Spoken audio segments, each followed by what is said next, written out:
This just in, the world's oldest pyramid was built during the last ice age. And I'm not even talking about Egypt. I'm saying our ancestors might have spewed a 27,000-year-old pyramid in West Java. Gunung Padang is not exactly shouting pyramid. It's more of a mound with huge scattered stones tossed all over it. But local people seem to revere it, and they have for centuries. It wasn't until recently that the Indonesian authorities decided to excavate a bit deeper to see what all the fuss was about. They ended up finding the remains of a human settlement. It was rather unexpected, since the mound is pretty high up. This excavation could only prove there were humans in the area as far back as 45 BCE, which sounds reasonable. It was up to an Indonesian geologist named Donny Hillman to prove that Gunung Padang is the world's first pyramid. He used all sorts of new technology to support his claim. Our guy used carbon dating, which digs deep into the earth and takes whole chunks of soil. He found layers and layers of constructions, like he was digging up Rome and finding ancient buildings buried in the ground. His research proved that there had been caverns and even rooms down there, which could only mean one thing: humans. As for the rocks located up in the mound, they were most likely strategically placed by the people who lived there back in the day. They needed a place to meditate, so they arranged things in a harmonious way. Their smooth surfaces wouldn't be the result of years of erosion, but the works of great sculptures, the Michelangelos of their day, let's say. If this is all for real, then human civilizations began way before we think they did. Our ancestors, the Paleolithic humans, didn't have what it took to be considered a civilization, especially not the tools and knowledge to build pyramids. They needed a lot of masonry skills, which weren't all that available during the last ice age. His peers don't share this view, though. They could believe Hillman's theory if he had found evidence such as charcoal and bone fragments, but he didn't. Flint Dibble, another archaeologist, says that without concrete evidence of human activity, there's no proof of an actual pyramid. In this case, all the data proves is that the soil in the mound dates back to 27,000 years ago. He thinks the rocks on top of the mound just slipped down the hill, like rocks normally do. Only a complex society would have managed to build a stepped pyramid like they claim it was. But according to Bill Farley, an American archaeologist, there's just no reason to believe there were any settlements in Indonesia during the last ice age. Now, just so you know, the oldest known ancient society with this kind of knowledge is probably 11,000 years old and used to occupy the region of modern-day Turkey. Take a look, Turkey's Göbekli Tepe. It's also not a pyramid, but it's the oldest monolithic construction made by humans. Back in the Neolithic period, a lot of people settled there, and there are proofs for it. For example, the walls there are covered in ancient drawings of clothing and wild animals. Until recently, the title of the world's oldest pyramid went to a three-sided construction known as the Djoser Pyramid in Egypt. Djoser is located just a few miles south of the Giza complex in a town called Saqqara. It made its way to popular culture more than once. In the 18th century, it became a common feature in European paintings. Young men from the cultural elite did a grand tour around the world, and Saqqara was at the top of their list. It was also featured in the video game Assassin's Creed, with a digital representation way more accurate than many historical drawings of the thing. That was kind of a big deal in ancient Egypt, to build pyramids for kings to spend their afterlives. And if you thought the Khufu pyramid was the oldest one in the world, well, Djoser was built 70 years ahead of that time. The development of new technology has allowed archaeologists to make groundbreaking discoveries, and a new, or should I say ancient pyramid in South America might win the title in dispute. It turns out that pyramids were also pretty fashionable in the Americas in the old days.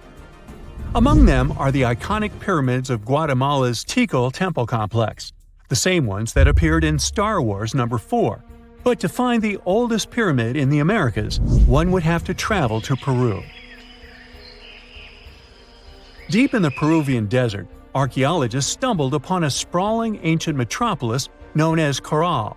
At first, researchers believed that the settlement was pretty recent, since the site was way too complex for ancient technology to handle it. As we said, Caral is a desert town, like Las Vegas, but without all the hoopla. This means no easy access to water. And for cities like these to thrive, they need a considerable irrigation system, which leads us back to complex technologies. The Peruvians surprised us all with this new discovery. This site was huge, filled with an amphitheater, houses, and religious buildings. The whole thing probably sprawled through 370 acres. And when scientists went to test their initial hypothesis using radiocarbon dating, they found that the city probably sprung around 2027 BCE. On the site, archaeologists found 6 pyramids that could possibly predate the one in Saqqara. As far as they know, both civilizations coexisted in the same time period, in opposite parts of the world. But since researchers can't pinpoint the exact age of Corral's pyramids, it's pretty hard to guess which civilization completed their pyramid first. If only we had a crystal ball. Now, it just so happens that the shape of a pyramid is something that nature is able to produce all on its own, leaving us modern-day humans a bit confused. A classic example is the Japanese side of Yaonagani, which also goes by the name of Japan's Atlantis. The entire monument is about the size of 5 football fields and the height of a 5-story building. Explorers and scientists believe that Yaonagani dates back to 10,000 years ago. For Japan's top marine geologist, Professor Masaki Kimura, Yaonagani is the heritage of a lost civilization. Kimura has dived into exploring the ruins over 100 times over the past 10 years.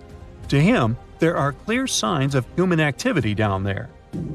Check out this triangular-shaped pool on the monument's surface. Kimura thinks it's actual proof of humans, because this triangle-shaped concave is a historical symbol of water fountains in the region. As it happens with a lot of these cases, not all scientists are convinced the same. For many, Yaonagani is probably the result of thousands of years of erosion, and the fact that the monument is composed of one massive rock leads them to believe it is not really human-made.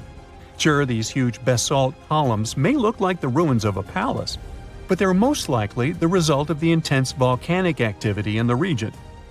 And speaking of natural formations that really look like a human made it, a pyramid on Mars has been a hot topic lately. Humans have been keenly trying to prove that there is life on Mars for quite some time. But some are stretching it really far, saying that little green or gray people built a pyramid on the planet to try and build their own civilization. This picture was taken over a decade ago by the Mars Reconnaissance Orbiter, the MRO, but it started to resurface recently. It shows what looks like a 3-sided pyramid. Some people claim that the smooth side of the pyramid could only be the effect of otherworldly work. Then science comes along and explains that Mars is home to one of the deepest canyon systems in the whole solar system. The so-called pyramid is located in what is known as the Kandor-Chasma region. This Martian region has a bunch of similar formations that are nothing more than the result of erosion. Nothing supernatural going on there, apparently. You have heard about Nikola Tesla. You have definitely heard about the Great Pyramids in Egypt. But what if I told you that Tesla may have probably uncovered the ancient mysteries surrounding the pyramids? Wait, what? Is this a crossover episode? Nope. It's highly probable that the secrets of the pyramids are hidden in plain sight. But first, let's recap what we know about the pyramids. What's so mysterious about them? I mean, they are just old quirky buildings, aren't they? One of the biggest questions is how they were built. Some people think that the pyramids were created by people using only their hands and muscles. But others think that there might have been some kind of crazy energy source that we don't know about yet. Like, what if aliens helped out or something? Just kidding.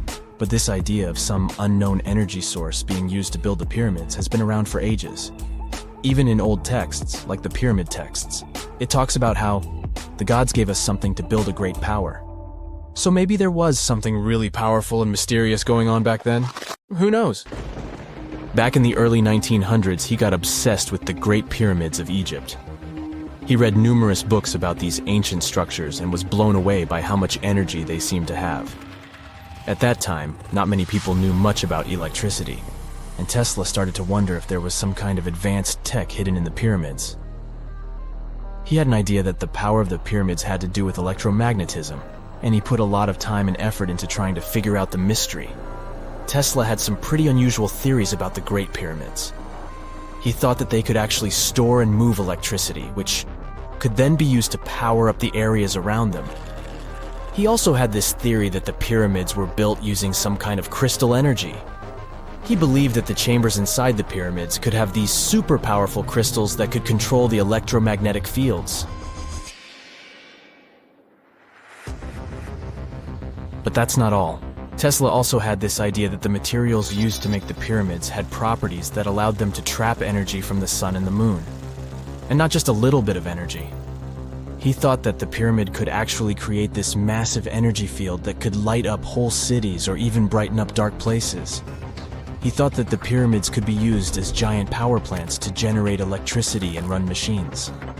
Tesla even believed that the pyramids were somehow linked to cosmic energy, which could be used for spiritual enlightenment and healing. How very new age of him.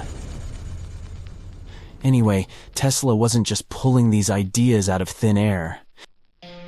He was seriously into studying everything he could about the pyramids, from ancient artifacts and texts to hieroglyphs and drawings. And he came up with this idea that the pyramids were designed to be energy amplifiers, and some kind of unknown energy source was used during their construction. Some people thought Tesla was eccentric for coming up with these theories, but his ideas have actually had a huge impact on the way we think about the pyramids today. Researchers and scholars have been digging into his theories for years and using them to uncover some of the biggest mysteries surrounding these ancient structures. For example, recently scientists have used theoretical physics to investigate how the Great Pyramid of Egypt would react to certain radio waves. They found out that if the radio waves were a certain length, the pyramid could concentrate the energy inside its rooms and focus it under its base. The scientists did lots of calculations to figure this out. They first thought about what radio wavelengths would work best. Then they made a model of how the pyramid would react to the waves. They figured out how much of the energy from the waves would get absorbed or spread out. Lastly, they checked how the energy would move around inside the pyramid when the waves hit it. To help explain all of this, the scientists used something called multipole analysis. This is when you take a complicated object and break it down into simpler parts. Then you can see how each part interacts with the energy that's coming in. It's like taking apart a puzzle to see how each piece fits together. The researchers are interested in how all of this can be used in the future.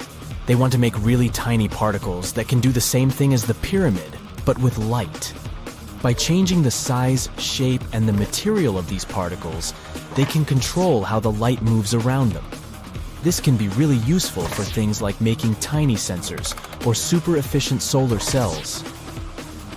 The scientists had to make some guesses when they were doing their research.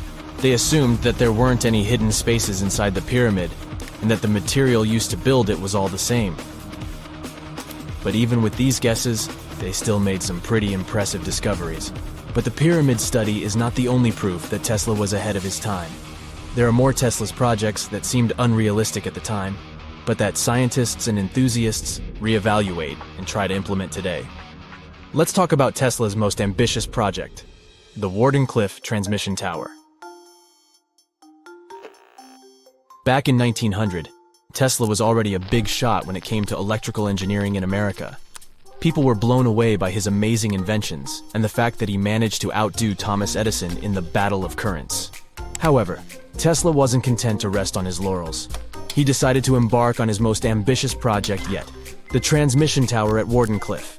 It was built between 1901 and 1905, and it was based on one of Tesla's breakthrough ideas. He had a vision to make the impossible possible by creating a global wireless communication system. It would use Earth itself as a conductor, transmitting music, news, stock market reports, secured military communications, and even facsimile images. Does it sound familiar? Right, it sounds just like the internet that we use today, only without the use of any wires. But Tesla had a much bigger dream in mind: to transmit power wirelessly.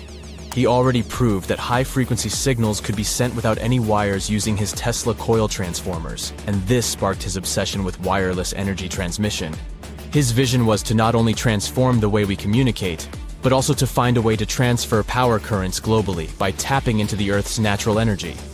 Tesla believed that there was an abundance of free energy all around us that could be used for humanity's benefit. In 1899, he conducted some top-secret experiments and got convinced that it was possible to transmit electrical power through the Earth's upper atmosphere. This is actually how the Wardenclyffe Tower was created. It was supposed to be the prototype station for a network of towers all over the globe that would provide the whole world with wireless energy. Unfortunately, Tesla didn't have the resources or the patience of his investors to bring this project to fruition. It ran into all sorts of financial problems and roadblocks, and in 1917, the unfinished tower was finally torn down for scrap metal to pay off Tesla's mounting debts. Now it remains a sad reminder that even the greatest minds can sometimes fall short of their dreams. The original red brick laboratory, however, is still there, and it is the only Tesla lab that has survived. Fun fact, in 2017, a film crew made a crazy discovery. They used ground-penetrating radar to explore the area around Wardenclyffe, and they found a whole series of tunnels stretching for hundreds of feet underneath the site. Nobody knows exactly what these tunnels were used for, but people have been speculating for years that they were part of Tesla's grand plan. Wardenclyffe, of course, is a major landmark for Tesla enthusiasts from all over the world. Who knows? Maybe someone will finally crack the mystery of the tunnels one day. But even if they don't, the legacy of Tesla and his amazing ideas lives on. The year is 1923. Two teenagers sneak out of their homes in the middle of the night in Florida City. Rumor had it that an old man was building a rock castle by himself. But every time someone tried to see what the old man was doing, he would stop working. The curious teens managed to sneak into Ed's backyard and saw something they could later describe as magic. They recalled seeing rocks moving around like helium balloons. The old man was moving up to 30 tons of stone by himself to build his castle. Even if he didn't allow anyone to see him working, he would proudly talk about it around the town. But whenever people asked how he was building a stone castle all on his own, he simply answered, "I cracked the secret of the pyramids." This story begins in Latvia, Edward Leedskalnin's home country. Edward was born in a small village on January 12, 1887. He was born in a family of stonemasons, which is probably where he learned ancient techniques of building. However, he grew up as a sickly boy, which meant he could never carry much weight or undergo heavy physical activity. At the age of 26, an unfortunate turn of events determined Ed's fate. The love of his life broke off their engagement, and heartbroken Ed decided to move to the United States. He lived in a couple of American states before finally moving to Florida, where his life's adventure started. Ed spent years searching for the right spot of land to build his dream house. He always rejected good farmland. When people wondered why, he only smiled. Finally, when he bought land of his own, it was deemed terrible by his close friends. The soil was bedrock. He could neither plow nor farm it, but it seemed perfect for what he was seeking to build. Ed's close friends would often describe him as eccentric. When asked why he wanted to build a house, he would only say, "It's for my sweet 16. Someday she's coming back." Then, he changed the topic of the conversation. It took Ed about 30 years to finish Coral Castle, and he did it all by himself. He would only work under the cloak of night and never let anyone see what he was doing. The completed Coral Castle embodies a number of unsolved mysteries.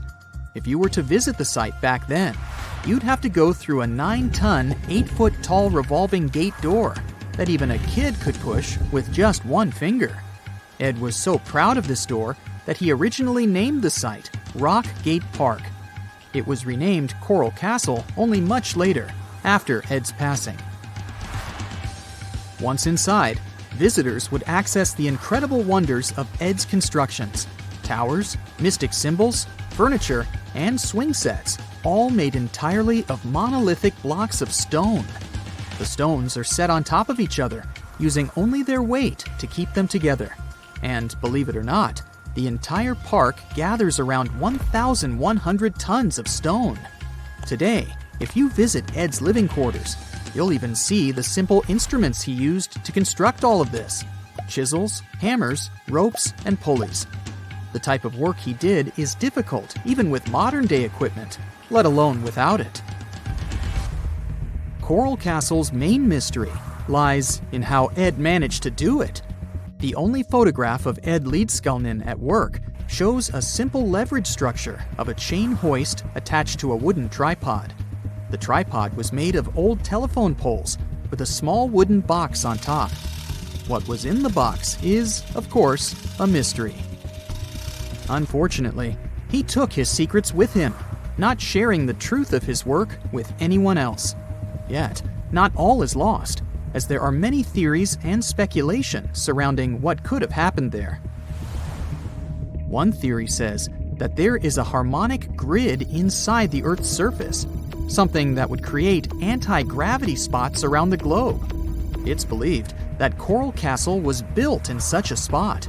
This could explain why it took Ed so long to find land that pleased him. Maybe what he was looking for was a place that allowed him to experiment with anti-gravity forces.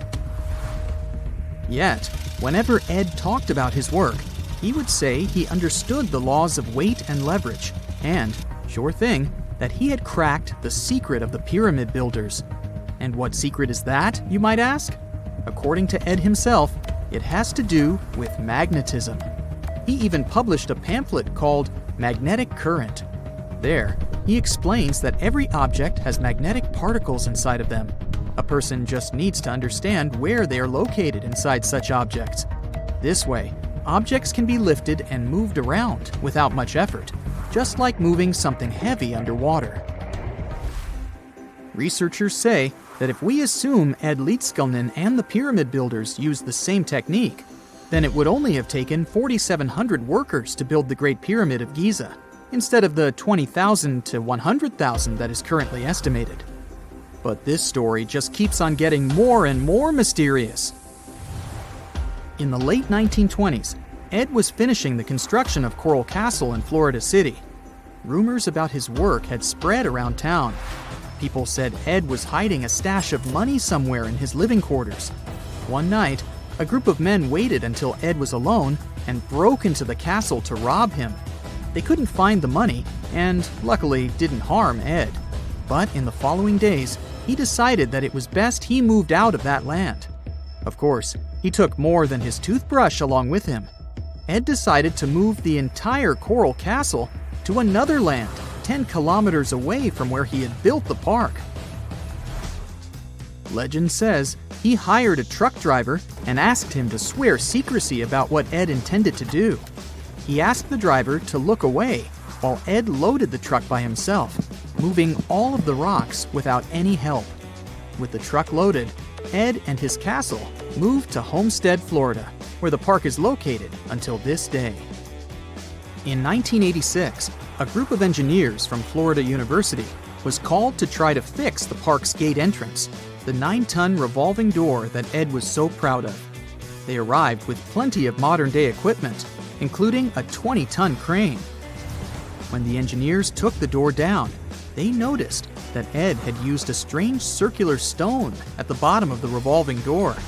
The engineers couldn't understand how this frisbee-sized rock could withstand 9 tons of weight without breaking into pieces.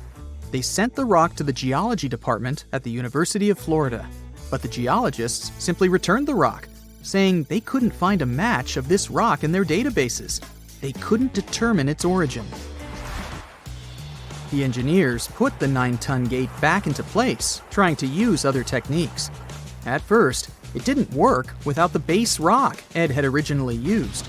So, they had to cut the gate rock to make it work as a revolving door once again, proving that modern-day technology couldn't replicate what Ed had done single-handedly. Fast forward to 2011, and another man claimed to have cracked the code of the pyramid builders and Ed Leedskalnin himself. Wally Wallington, a retired construction worker from Lapeer County, Michigan, has managed to build using similar techniques to those used by Ed. Wallington is known for having built his personal Stonehenge in Michigan. He is said to have used simple machines, such as levers and counterweights, moving around multi-thousand-pound concrete blocks. Unlike Ed, Wallington has shared his techniques with the public. Multiple videos are showing the clever engineering he built from very simple materials. It sure is impressive. The man has moved his entire barn into another property just with the help of simple tools. However, there is no way to prove that these were the same techniques used to build Coral Castle. To this day, the secrets of Coral Castle haven't been unraveled.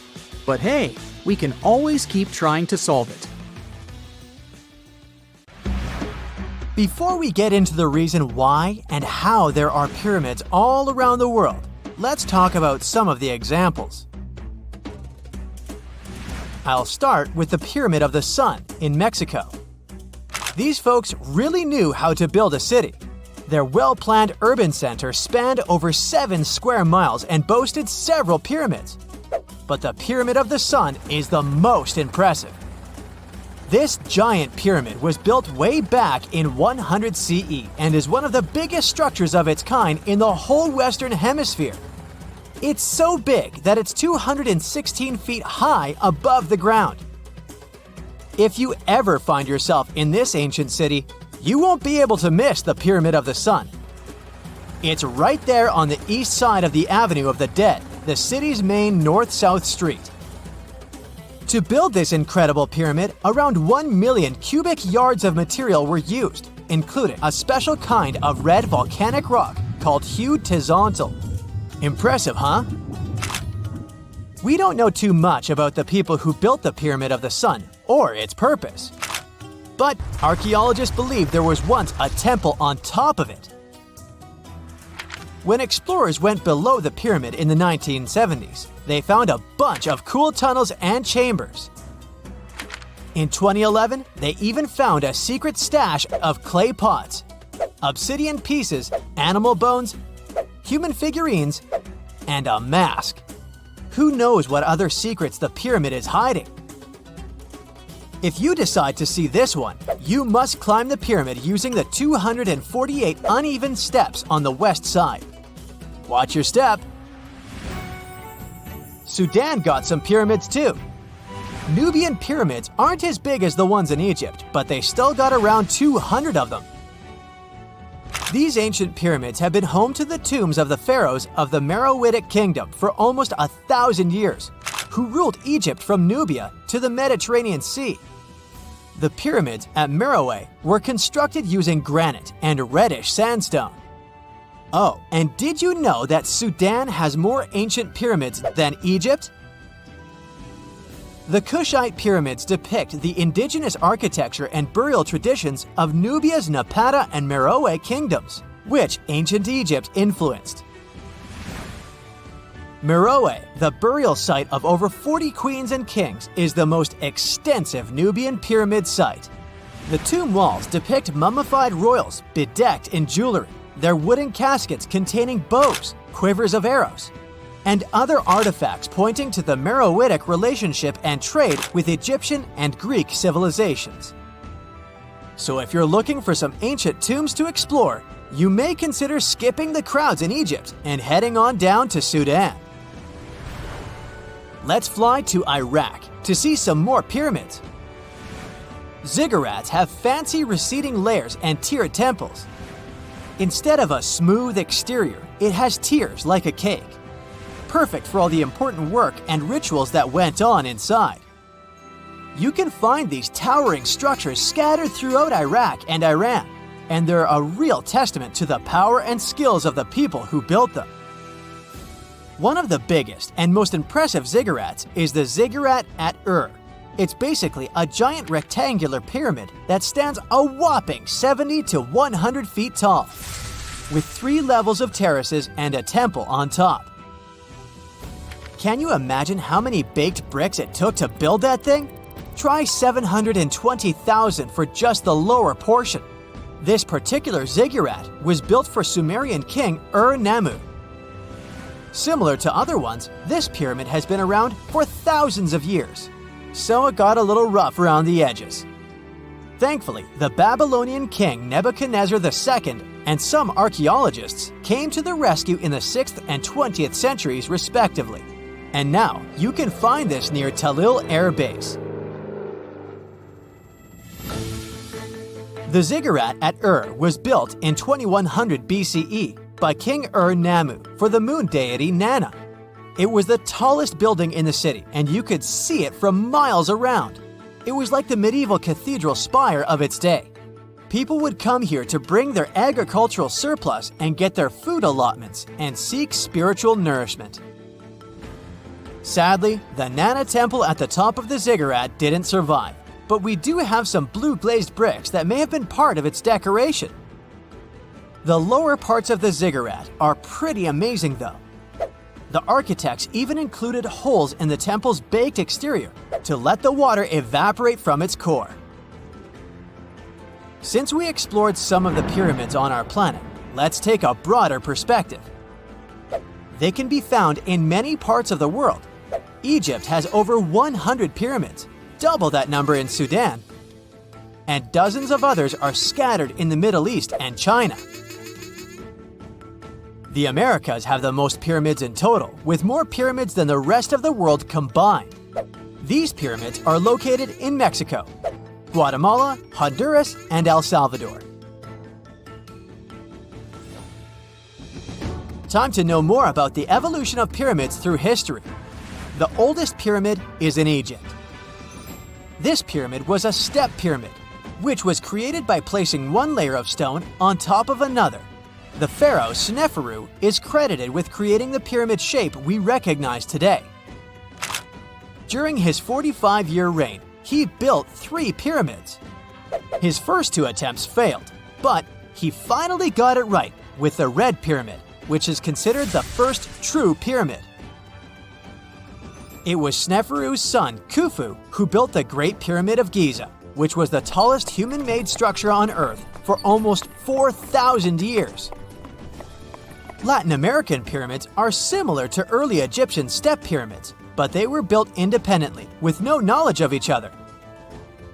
The pyramids in Sudan were built around 700 BCE and are tall but much narrower than those in Egypt.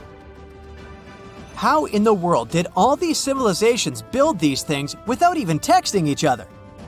After all, the Aztecs, Mayans, and ancient Egyptians were about as different as possible. But despite their cultural differences, they all seem to agree on one thing. Pyramids were pretty cool. Step pyramids are all around the world because they were the most feasible and stable way to build large and tall structures without access to lighter building materials like wood and metal. The triangular form with a square base is the best way to build a sturdy structure, and having a cube structure would require more material for less height. Now, when it comes to pyramid design, the Egyptian pyramids were like giant triangles with a square base, smooth sides, and a pointy top. On the other hand, the Aztecs and Mayans went for a tiered cake look, with steps leading up to a flat platform on top. So, while all these pyramids share the same basic shape, they have their own unique flair.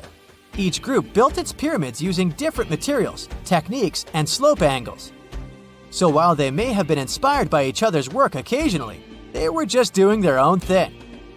Egyptian pyramids had smooth, angled sides that were designed to help the pharaoh's soul ascend to heaven.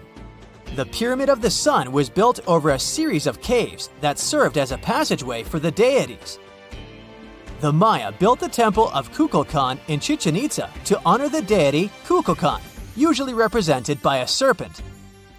Nicknamed El Castillo, it has 91 steps on each side, plus a platform. That's 365 steps, one for each day of the Mayan calendar. Tell me, Brightsiders, how were pyramids built? To begin with, humans made them, not a foreign race from space that landed on Earth. You see, one thing that all pyramids have in common is that they were built without advanced tools or even the wheel. It took a lot of people to build them, including skilled laborers and architects. For example, it's estimated that 20,000 people built the Great Pyramid of Giza. and it's believed that most of them were skilled laborers. Building pyramids was a massive undertaking that required years of planning and effort. The Great Pyramid at Cholula, Mexico, took 600 years to complete.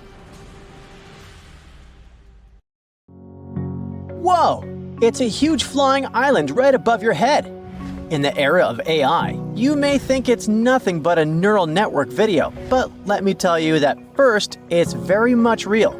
Two, if you want, you can as well visit it. It may even hold the key to the El Dorado secret.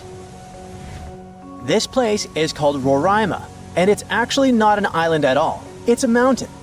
Due to a number of factors, we get this vision of an island floating somewhere above us. But it's all about the flat top this mountain has. There's no standard peak, so it looks flat and the thick clouds get blended into the skies, thus creating this optical illusion.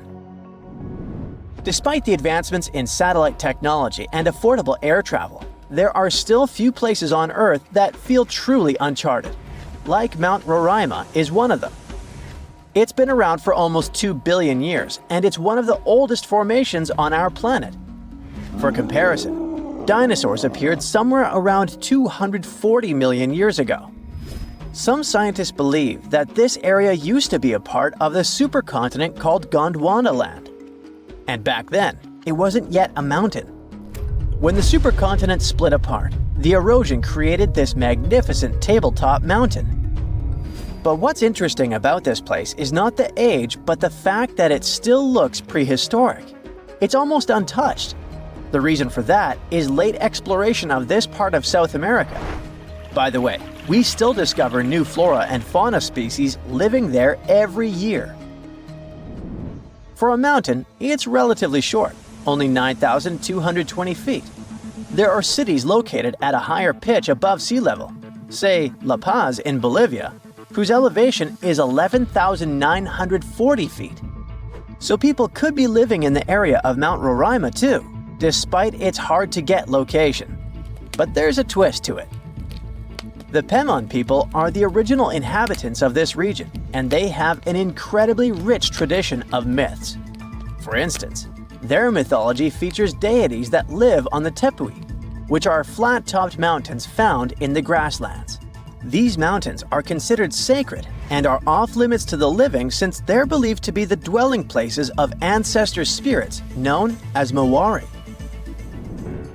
So, there are traditions that restrict living in this area, but still, some sources claim that local communities do dwell there. But, obviously, modern problems lie not only in the spirits, but in very much limited job opportunities there. However, guided tours are actually available. So what will you see if you ever dare to visit this place?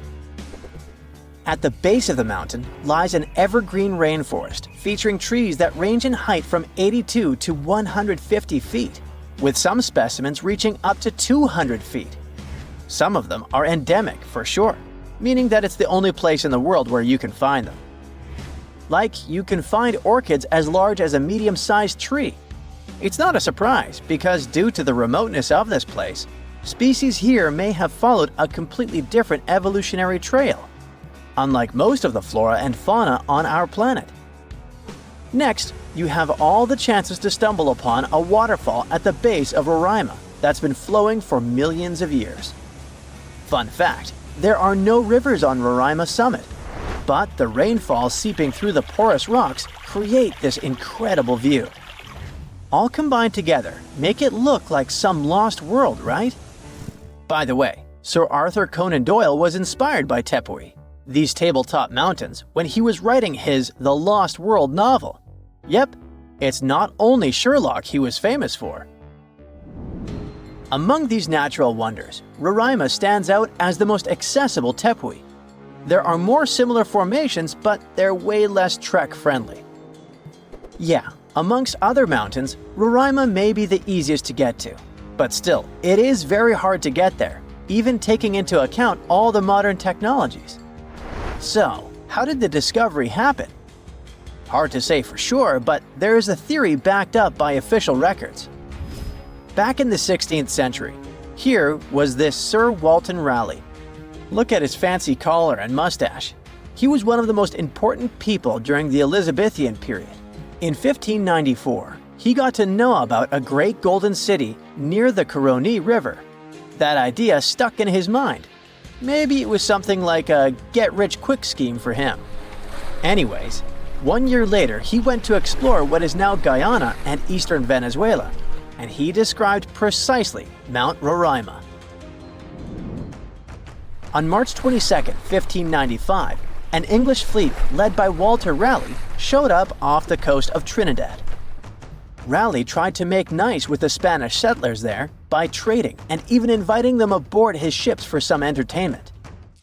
After a few drinks, the Spaniards opened up about a person having some particular activities in Guyana, sharing insights about the land's geography and the treasures they believed were hidden inland. Fast forward to April 7th.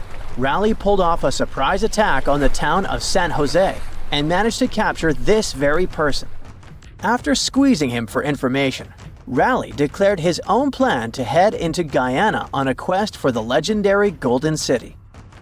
Since his ships couldn't navigate the narrow channels of the Orinoco Delta, Raleigh had his carpenters modify one of them, likely a galleass, to only draw 5 feet of water. This ship could carry 60 men, while another 40 were split among smaller boats. Progress was slow as they navigated through the delta, getting lost in what Raleigh described as a labyrinth of rivers. Eventually, they made their way to the Caño Manamo, and then into the main Orinoco River. A bit further upstream, where the Orinoco meets the Caroni, Raleigh encountered a native chief named Topiawari, and they hit it off. Topiawari revealed that his people had been pushed out of inland Guyana by a fierce tribe from the west. This fed into the prevailing belief, shared by both the Spanish and Raleigh, that El Dorado was home to runaway Incas from Peru. Topiawari also mentioned that the invading tribe was rich in gold, claiming that their nearest town, just a 4-day trek south, was the source of gold plates that were being traded far and wide. But he hinted that even finer treasures lay deeper in the land. Raleigh then made his way to the mouth of the Caroni, but strong currents halted any further progress. He sent out 2 scouting groups on land, while he led a third one. They unearthed a few shiny stones that they eagerly dug out of the ground, but most turned out to be worthless. They learned that a massive lake about 40 miles wide lay at the head of the Caroni, filled with alluvial gold. However, with no way to move forward and the Orinoco's waters rising, Raleigh had to call off the expedition, hoping to come back when conditions were better. It wasn't until 1616, over 20 years later, that Raleigh got the go-ahead from James I for a second try in Guyana. He assured the king he could retrieve a lot of gold from a mine near the Caroni that he had heard about on his earlier trip. James specifically ordered him not to clash with the Spanish, who were still controlling the Orinoco area. When Raleigh arrived in South America, he stayed on the ship while sending Lawrence Kemmys and a team to look for the mine. For reasons that remain unclear, Kemmys ended up attacking and capturing the Spanish town of Santo Tomé, resulting in the demise of Raleigh's son Wat during the skirmish. Unable to find the mine, the crew returned to the ship, and facing Raleigh's anger, Kemmys took his own life. Back in England, Raleigh was put on trial for allegedly lying about the mine and trying to provoke a conflict with Spain, which ultimately led to his execution. Or maybe those were the Maori spirits who didn't appreciate the intrusion. Let's do a thought experiment together, shall we?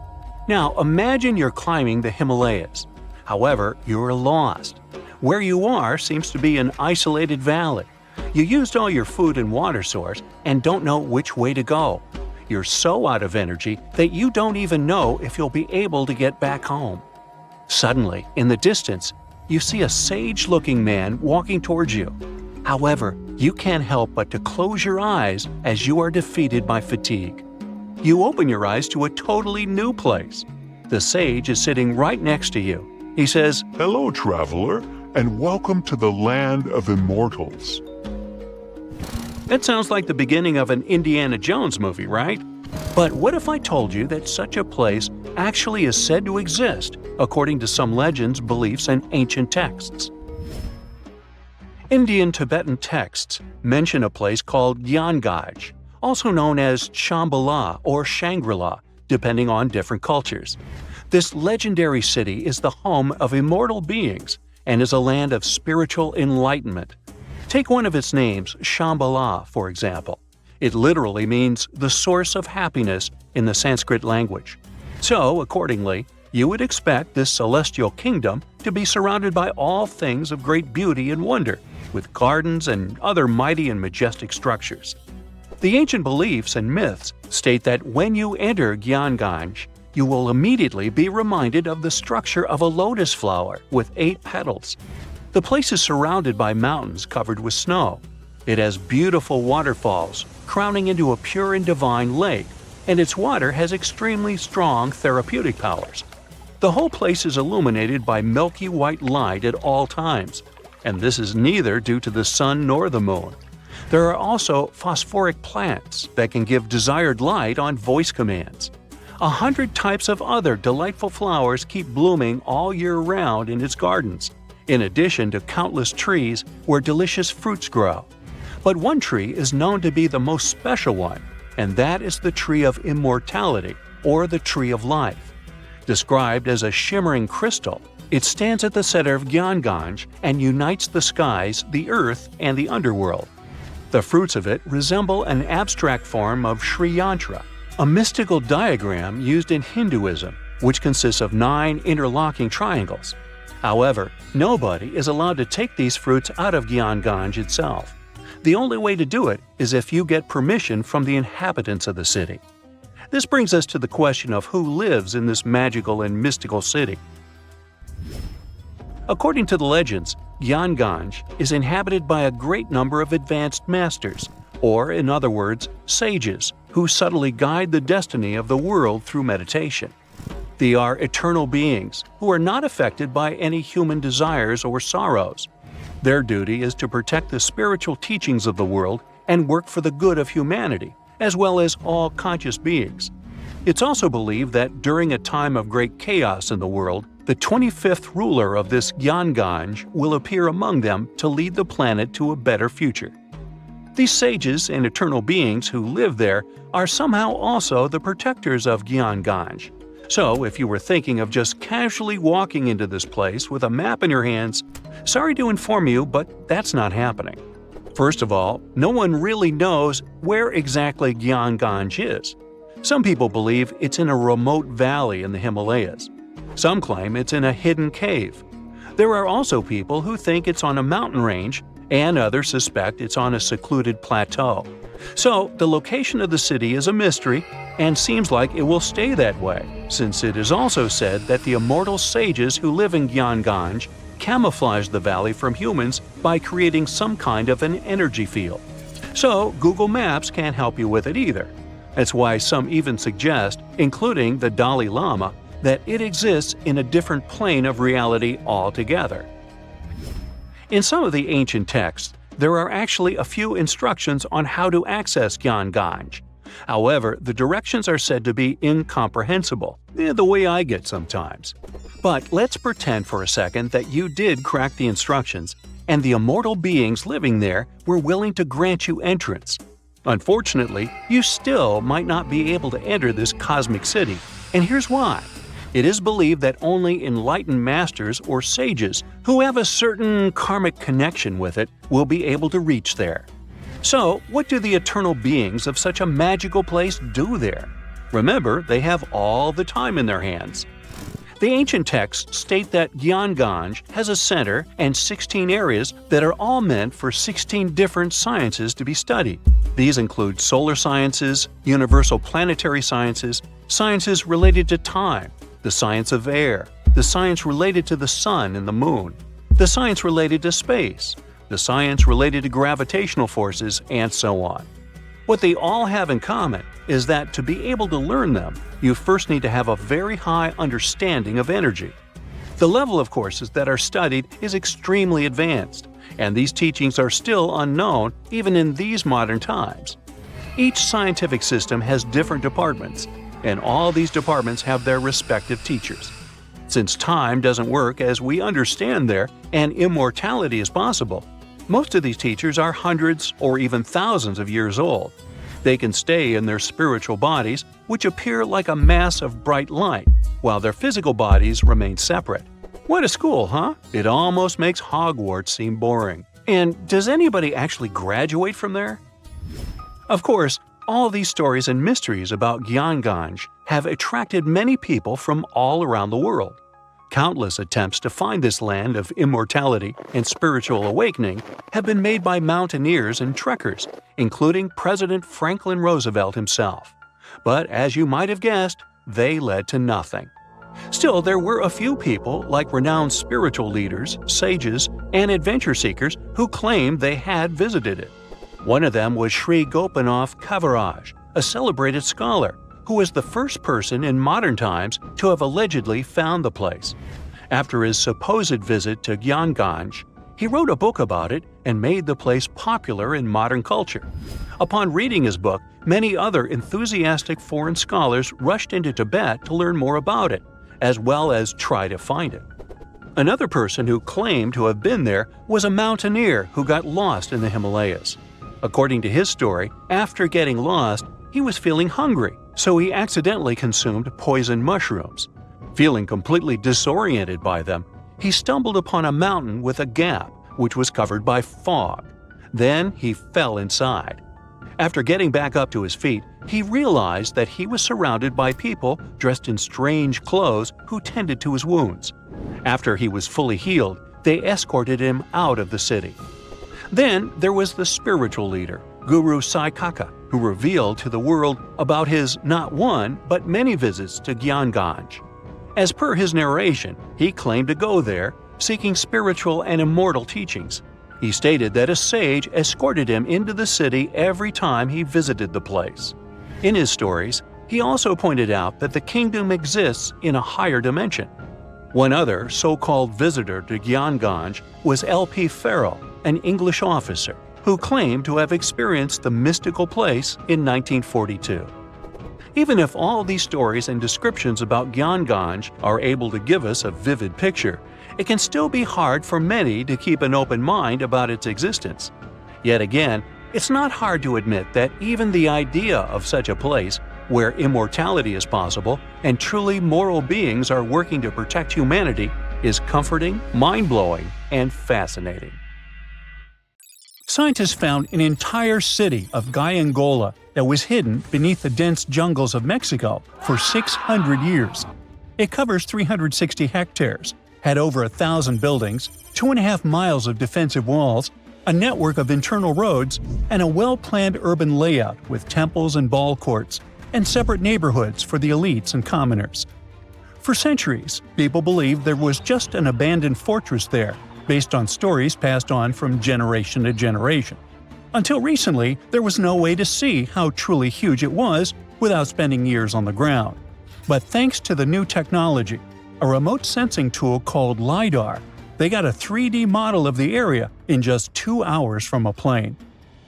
Gyangola was built between the years 1350 and 1521. It was a crucially important place for the Zapotec people, a group that had lived in the area since around 700 BCE. In Gyangola, families lived together in homes with big patios in the middle, surrounded by rooms. When families got bigger, they built more rooms and made their homes larger. The study found that both the leaders and regular people worked together to make the city better. Because Gyangola was surrounded by mountains, they used this land wisely and built their houses in a way that fit the slopes and let rainwater flow naturally. This helped keep their homes safe and strong.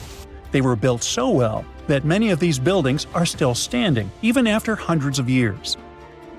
There are 2 pyramids in the center of the city. They may have been used as temples where the priests celebrated rites and ceremonies to their deities. The priests brought offerings to the altars, and the people assembled at the 2 squares that are now sunken. Then, there is also a palace with 64 rooms, some of them with circular columns on several sloped terraces. There are patios with many stairways all connected to each other. The sensing tool also found a round-shaped lookout point on a natural rock, where the Zapotec people could see their foes approaching from a distance.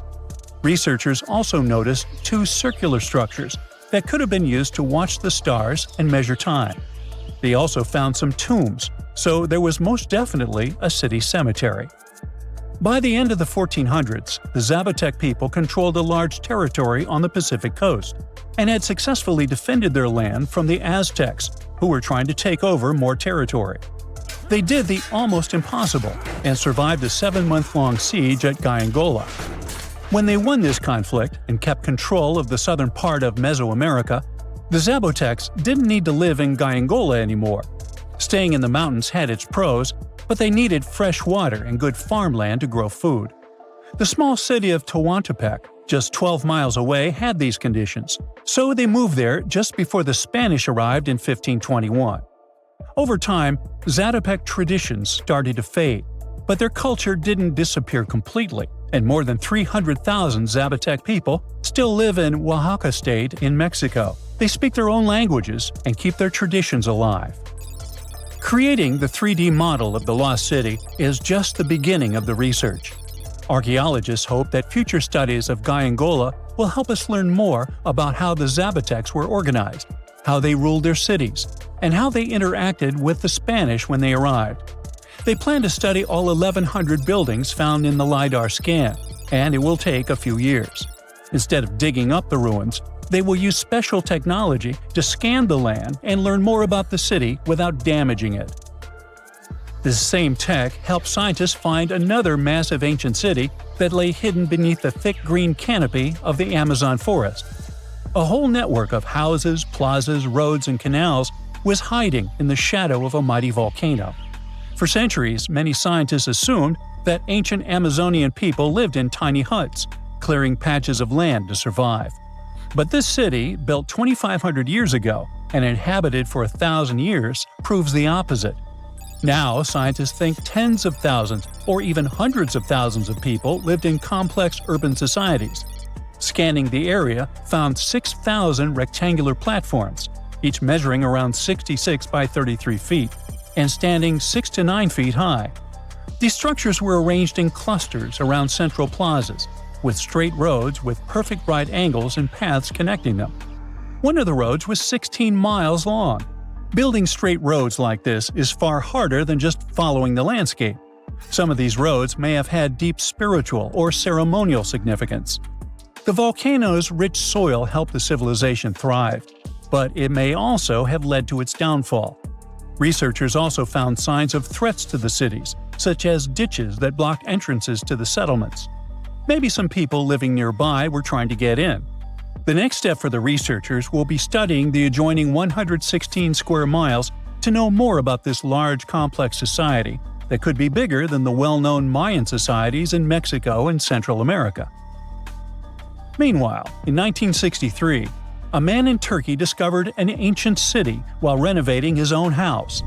He knocked down a wall in his basement and found a mysterious room. He kept digging and saw a tunnel.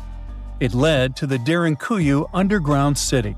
It's one of the deepest multi-level underground settlements in Cappadocia and in all of Turkey. The inhabitants lived on 8 levels and had access to cellars, storage areas, chapels, a school, a study room, and other structures. All floors were connected by an extensive network of tunnels. The underground city was probably built as a shelter. The construction is hiding at 279 feet deep, and you can't see it from the outside. The complex was large enough to shelter about 20,000 people with their livestock and food supplies. There was also a 180-foot ventilation shaft. Archaeologists believe that Phrygians first built the levels. The Romans used and enhanced the structure later. The golden time of Derinkuyu was during the Byzantine era. The next lost and found city appeared only in a few inscriptions and ancient texts, so no one could be sure it really existed. Scientists searched the majority of the coast of Egypt until one archaeologist and his team detected a colossal face looking at them from under the water. The ancient city of Thonis Heracleion was discovered completely submerged 4 miles off Alexandria's coast. In the ruins of the lost city, there were 64 ships, 700 anchors, and a treasure trove of gold coins. Archaeologists believe the 16-foot-tall statue and the temple remains are the most important findings discovered by the expedition. Back then, the city had ceremonies and celebrations that took place in the Temple of Ammon. The ruins and artifacts were made from granite and diorite, so they were in good condition even after having been in contact with water for centuries. They give people a glimpse into what life was like 2,300 years ago in one of the most important trade ports of the world. The city had a network of canals, sort of like an ancient Egyptian Venice. The canals linked many separate harbors and anchorages. Towers, temples, houses, and other structures were also linked by bridges. Thonis Heracleion was the country's main port for international trade and the collection of taxes. No one really knows how the city ended up submerged, but archaeologists connect it with natural causes. At the end of the 2nd century BCE, most probably after a flood, it got covered with water. Then Alexandria, the city founded by Alexander the Great, became more glorious than Heracleion. Before Alexandria's fame, Heracleion was the main port of entry to Egypt. So after the tragedy, many ships heading for Heracleion had to change their route and go to Alexandria. Heracleion lost its glory until its discovery in 2000. You are lost deep within the jungle in the Yucatan Peninsula in Mexico. There are strange noises all around you, and to make it worse, the sun is setting. Soon, you'll be alone in the middle of an unknown rainforest. Guess it was a pretty bad idea to come looking for El Dorado on your own, wasn't it? You keep walking as fast as you can, when suddenly, wait! What's this you're seeing? It looks like large stairways made out of stone. This definitely doesn't look natural, so you take a picture. Maybe you didn't strike gold, but you might have just found something relevant. Congratulations! You found Akamtun, a long-lost Mayan city, hidden 37 miles into the jungle. The name literally translates to stone column. Stone was probably in at the time, so these guys used a lot of it to build their pyramids, houses, and even ball courts. If you ever thought that Europeans invented ball games, think twice. Mayans loved to play ball games for recreational purposes. Akamtun is part of a series of other long-lost Mayan cities that are being discovered with the help of new technology nowadays. We'll talk more about the other ones in a jiffy. Perhaps the biggest surprise of this one is that it was surrounded by wetlands, which is why the city was built on high ground. The city was monumental, covering an area of over 120 acres. That would be as big as 90 football fields right next to each other. Scientists have found proof that Akamtun had pyramids of up to 49 feet high, and that it was likely an important social hub between 250 and 1000 CE. This is definitely a game changer. But lost Mayan cities began to be unearthed in the 19th century. Modern technologies, such as LiDAR imaging, help archaeologists see through dense canopies of the forests. This means that people don't really have to risk getting lost in the tropical jungle like you did at the beginning of this video. LiDAR works sort of like an X-ray. It sends out laser beams that can detect any signs of ruins or ancient constructions. According to space archaeologist Sarah Parchak, satellite imagery has been a key player in discovering ancient cities in South America, Egypt, and other places. Sarah herself spends most of her days scouring images for any signs of where there could have been cities long ago. She says that more often than not, what happens is that ruins are covered by vegetation, soil, or sand, which makes them super tricky to find. But thanks to these awesome tools, scientists also made the huge discovery of ancient Mayan causeways, which spread throughout old Mayan territories. I mean, take a look at these roadways. You'd expect to see ruins like this in places such as Portugal, England, or the United States. I'm talking about 130 feet wide roads painted white to help travelers journey through the nighttime. Scientists recently unearthed a 110-mile network of roads such as these, and they think this dates back to before the first registered Mayan highways we've known so far. These roadways, which sometimes ran over the swampy ground and were even elevated at times, are being called the world's first superhighways. Even if there is no registry of animal-powered vehicles, it's believed that the Maya used them to travel around a network of possible 964 settlements. They were built like a huge spiderweb, and from what archaeologists have gathered, this huge system of roads worked to connect a big system of economic and social interactions between Mayan cities. This completely debunks the traditional idea that the Mayan pre-classic period, which dates back to 2000 BCE, was made of small, tribal settlements. Imagine the manpower and engineering ability you need to muster to build something close to these white highways. Scientists believe that these causeways were built pretty much the same way as the Mayans built their pyramids, with a mixture of mud and quarry stone. Oh, and using several layers of limestone to make them white. That's pretty cool, right? But let's take a few steps back for a moment to get some context. The Mayans were one of the biggest pre-Columbian civilizations living in the Americas. Until now, experts believe that at its apex, the Mayan civilization consisted of over 40 cities with a population of millions of people. That's a lot of folks. Their civilization spanned Mexico's Yucatan Peninsula, Guatemala, and Belize. And they survived mainly on agriculture. The thing is, the Yucatan Peninsula was an extremely difficult place to grow crops. So the Mayans had to develop a complex irrigation system in most of their cities. They built a series of ceremonial buildings, pyramids, and plazas. The Mayans might have been keen pyramid builders, but they also developed an advanced astronomical system. With whatever ancient technology they had, they were able to predict the exact location of planets such as Venus and Mars, as well as the exact dates of eclipses. If you've ever seen examples of ancient Mayan cities, this is Tikal. Located at the heart of the Guatemalan jungle, Tikal is believed to have been the capital of the ancient Mayan conquest state. At its height, it was comparable in importance to cities such as London or New York in today's world. It's composed of a series of complex monuments. The North Acropolis is one of Tikal's most ancient complexes of monuments. Built solely by human hands around 350 BCE, it served as the resting place of kings and chiefs. Its monuments are up to 200 feet high. Back in the day, the step pyramid temples were painted a beautiful red. Mayans loved that color. Today, of course, you'll only see the limestone.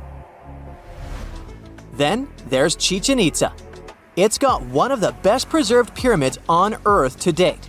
Located in Mexico's Yucatan state, this Mayan city is well over 1,500 years old. At its peak, it was home to 35,000 people. The site covers 4 square miles of land. The highlight is El Castillo, a tremendous step-like temple standing 80 feet above ground. Its most peculiar feature is that it has 91 steps up each of its 4 sides, including the upper platform, which makes for 365 steps, the same number of days as the solar year. You can see that these folks were a pretty big deal, huh? That's why nobody can really understand what happened to them. There's a big lack of evidence on the decline of this almighty empire. What could have been the cause of their demise? Was it a drought?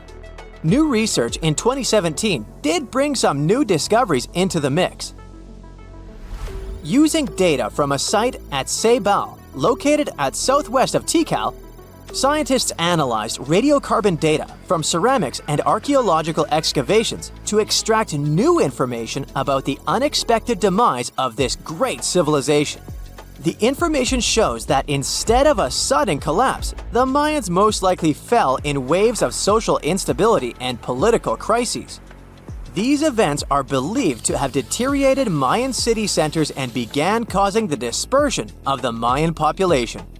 It's hard to pinpoint the exact causes, though. But hey, recent discoveries are shedding a big light on humanity's past. Not only about the Mayan Empire, but about other long-lost civilizations of South America. A major recent discovery in Brazil was done using satellite imaging technology and is also shocking scientists. Some images from near the Xingu River, also in the Amazon, suggest that cities of millions of people might have existed inside the jungle, way before our modern civilization ever existed. I mean, if this doesn't shock you, I don't know what will. Satellite imagery also detected a network of trenches dating back to 200 and 1200 CE in the Bolivian Amazon forest. These proofs suggest settlements that could have supported around 60,000 people right in the middle of the Amazon forest. When researchers from the University of Florida went on ground to check the satellite information, they were shocked to find several mounds that were accompanied by ditches and geoglyphs. Archaeologists also found remnants of carefully designed walls centered around plazas, much like the type of construction done by the ancient Mayans. Imagine a place that could literally start at one end, trek over 1,800 miles straight to the west, and still be stuck under that massive canopy. This place is like a haven for all sorts of crazy creatures, hosting around 10% of the world's species. It's always been seen as this wild, untouched paradise where humans haven't messed things up yet. You know, like a glimpse into how the world used to be before we spread like wildfire across every continent, causing chaos everywhere. I'm talking about the Amazon region. That massive jungle turns out to be hiding some seriously cool secrets. For centuries, people have been talking about these lost cities deep within the forest. We're talking about El Dorado, the legendary city of gold that had Spanish explorers going crazy, venturing into uncharted territory, never to return. And even in the 20th century, the adventurous Perry Fawcett went looking for the lost city of Z and disappeared into the jungle, leaving us all hanging. Scientists have actually found evidence that ancient cities did exist in the Amazon. But how did they find these hidden ruins in such a dense and remote forest? Well, they've got this awesome technology called LiDAR. Basically, they hopped into a helicopter and used light-based remote sensing to digitally strip away the canopy and reveal the ancient ruins of a massive urban settlement around Llanos de Mojos in the Bolivian Amazon. The place was once home to the Kasarabi culture, which thrived from 500 to 1400 CE. They had these incredible urban centers with huge platform and pyramid structures. They even had raised causeways connecting different suburban-like settlements spread across miles and miles of land. These guys were seriously ahead of their time, and they had an epic water control and distribution system with reservoirs and canals. So yeah, the Amazon rainforest wasn't just some untouched wilderness. It was actually heavily populated and even urbanized for centuries before recorded history of the region began. But the thing is, a bunch of people turned a blind eye to the fact that there were actually some pretty cool architectural sites lurking around here that totally deserve some exploring. Scientists predict that in the next 10 to 20 years, we're going to uncover a ton of these cities, and some might even be bigger than the ones we're talking about here. Michael Heckenberger, an anthropologist with the University of Florida, points out that we've seen some similar settlement features, like moats and causeways, in other parts of the ancient Amazon. This new research reveals something totally mind-blowing. Past examples of urbanism in the Amazon were more like groups of villages connected together, not quite what we'd call urban. You see, they were missing those fancy larger centers with their grand architecture and stuff. But guess what? Llanos de Mojos has got them. This place is the real deal when it comes to a fully urbanized Amazonian landscape. So, in the Llanos de Mojos region, a bunch of ancient settlements have been found. These were home to the Kasarabi people, who were all about hunting, fishing, and farming maize. We're talking about hundreds of sites, spread across 1,700 square miles. But these sites were so remote and hidden in the tropical forest that it was like trying to find a proverbial needle in a haystack. A team of archaeologists weren't going to let that stop them, though. They decided to take to the skies and use some fancy LiDAR mapping technology. Just imagine an aircraft flying over the area, shooting out a bunch of infrared beams. These beams hit the ground and bounce back, giving us the distance to different objects. It's like creating a super detailed map from above. Using computer software, these genius scientists were able to strip away the trees from the images, revealing the Earth's surface and all the ancient archaeological goodies hidden beneath. And boy, did they strike gold. They found a whopping 26 unique sites, including 11 that nobody even knew existed before. So what about these 26 super cool sites? Among them, we've got Landavar and Kotoka, which are like these huge urban centers. And get this, we already knew they existed, but the new maps revealed they cover 1.5 and 1/2 square miles respectively. These centers are surrounded by moat and rampart fortifications, like something out of a medieval castle. And they've got all sorts of crazy stuff inside. We're talking artificial terraces, massive earthen platform buildings, and pyramids that reach over 70 feet tall. All these epic buildings are actually facing the north-northwest. It's like they were trying to align themselves with the cosmos or something. This kind of cosmic worldview can be found in other ancient sites in the Amazon too. Now, let's take a bird's eye view and strip away all those pesky trees. We can see these two centers in all their glory, and they're actually connected to a whole network of settlements through a bunch of causeways. Picture it like spokes on a wheel, stretching out for miles. Canals also stretch out from these main centers and connect to rivers and Laguna San Jose. It's like they had their own water delivery system going on. These ancient guys totally reshaped the whole landscape with their crazy cosmology. The only bummer is that their impressive architecture was made from mud brick. While it looked amazing back then, it just wasn't as durable as the limestone used by the Maya. What happened to the Kasarabi and their settlements is still a big mystery. But based on dating at the sites, it looked like they disappeared around 1400 CE, way before Europeans arrived in the Amazon. One theory is that a massive drought hit the region and messed everything up. The researchers found these massive water reservoirs at various sites, which is pretty interesting, considering how rainy the Amazon is known to be. Who knows if they were for drinking water or farming fish and turtles? But hey, severe droughts have happened in the past, and it only takes a couple of bad harvests to make people pack up and move on. What's even more interesting is that these communities thrived in the same area where this guy Fawcett we mentioned before went missing while searching for his lost city of Z. Maybe he was onto something after all. This is how it was. Fawcett stumbled upon this super cool document called Manuscript 512 at the National Library of Brazil. It's believed to have been written by a Portuguese explorer. Now, according to this document, back in 1753, a group of explorers discovered the remains of an ancient city. It had arches, a statue, and even a temple with hieroglyphs. But the document didn't spill the beans on where this city was located. So Fawcett got all hyped up about finding this city and made it his secondary mission after his main goal of finding something called Z. At one point, he had to come back to Britain to run some errands, but in 1920 he decided to give it another shot. Fawcett went on a personal expedition to find the city, but it was unsuccessful. 5 years later, Fawcett, his son Jack, and their buddy Raleigh Rimmel disappeared in the Mato Grosso jungle. Some researchers think that Fawcett might have been influenced by info he got from indigenous folks about this place called Kohikagu. Turns out Kohikagu was discovered by Westerners in 1925, and it had the ruins of 20 towns and villages. Up to 50,000 people might have lived here. And get this, the discovery of other earthworks in southern Amazonia totally supports Fawcett's theory. In 2005, an American journalist wrote an article about Fawcett's crazy expeditions and discoveries. He called it The Lost City of Z. Catchy, right?